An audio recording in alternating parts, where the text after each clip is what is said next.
Hello guys, welcome to another video. Today I wanted to talk about disassociation, time distortion, permatripping, and the general effects that my psychedelic use has had on me. Starting with how long I've been doing psychedelics and what have I been doing with them. So psychedelics were actually the first substance that I'd ever tried because to me it was easier than smoking, because for smoking you need to roll it into something, or to use a glass, or to have a pipe.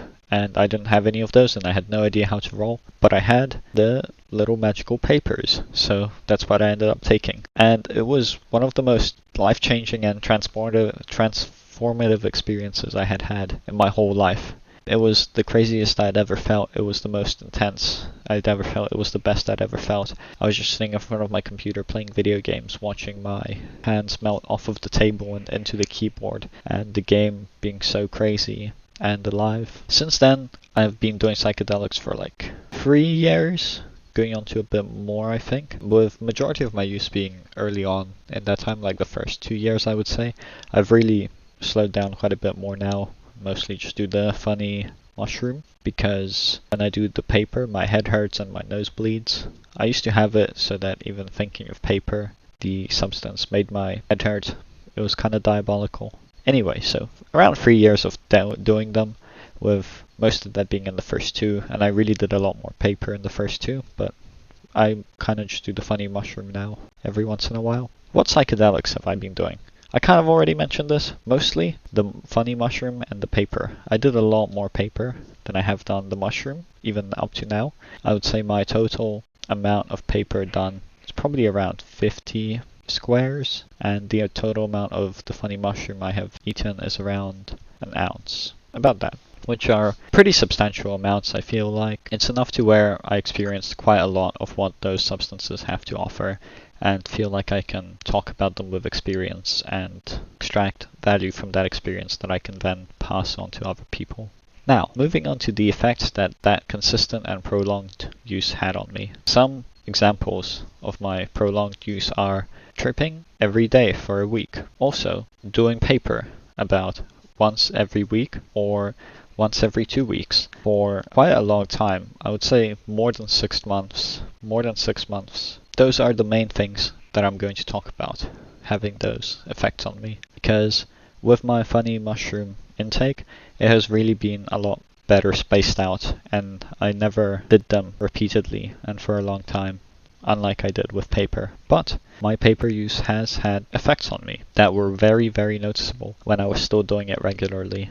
Some of these effects are things always moving, even when I'm sober, even when I'm not tripping. Things would still move, and it would feel like I'm a little bit tripping. Disassociation being my default. I would always be disassociating. Nothing felt real. Everything just felt like a video game. Nothing mattered. I could just do whatever. I could be whatever. And it didn't matter because everything was fake and reality was just a dream that I would wake up from one day. My sense of time was absolutely demolished, and I did not have a sense of time for a very long time. 2 years around, maybe even a bit more. This was one of the things that stayed with me for quite a long time after I stopped doing psychedelics. I just would not be able to guess what time it was. I would not know how much time had passed. I would not be able to estimate time accurately. Anything to do with time just did not work for me anymore. I have gotten that sense back pretty much fully since I've stopped doing them so often, but it was one of the biggest things that I did notice when I was spamming psychedelics. Next effect are tracers. I would see like little movement imprints behind things when they moved, like lights or in the mirror were probably the most 2 common ways I would see this. But moving objects, moving lights would just leave traces behind them, like ghostly illusions in a trail. It didn't really bother me too much. It just looks kind of cool when you stop noticing it after a while, because it's everywhere, kind of just becomes part of your normal life. But they have gone away. The lights kind of stayed still. Bright lights leave tracers, but I feel like that's a thing for pretty much everybody. Next effect. I used to get bloody noses. So much. I would be sitting in my room, my nose would start bleeding. I would be in the shower, my nose would start bleeding. I'd be outside in the nature, my nose would start bleeding. Multiple times a day for multiple months. It would just happen. Eventually moving down to once a day, eventually moving down to infrequent days, and I don't really get bloody noses anymore, but it used to happen so much.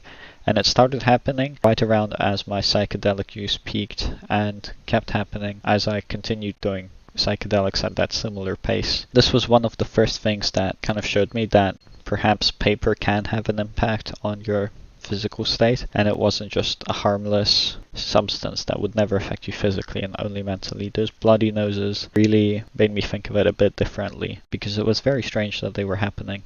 I also got headaches when I was thinking of paper. I distinctly remember its taste. I still remember its taste, and I could imagine the paper square in my mouth, and that taste would make me have a very strong headache. I could also even think of just paper as a concept, and that would give me a headache.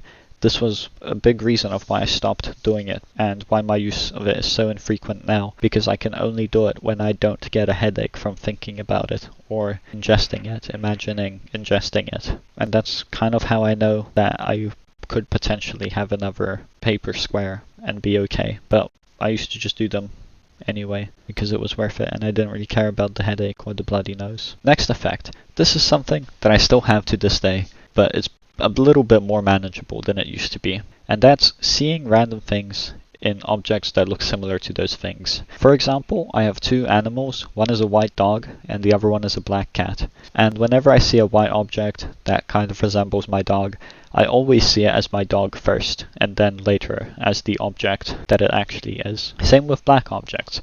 If they kind of resemble my cat, I'll always see my cat first, and then realize what the object actually is. It's like this for things that look like humans a bit. It's like this for other objects I recognize. You'll just see random objects that aren't really there in other objects that look similar.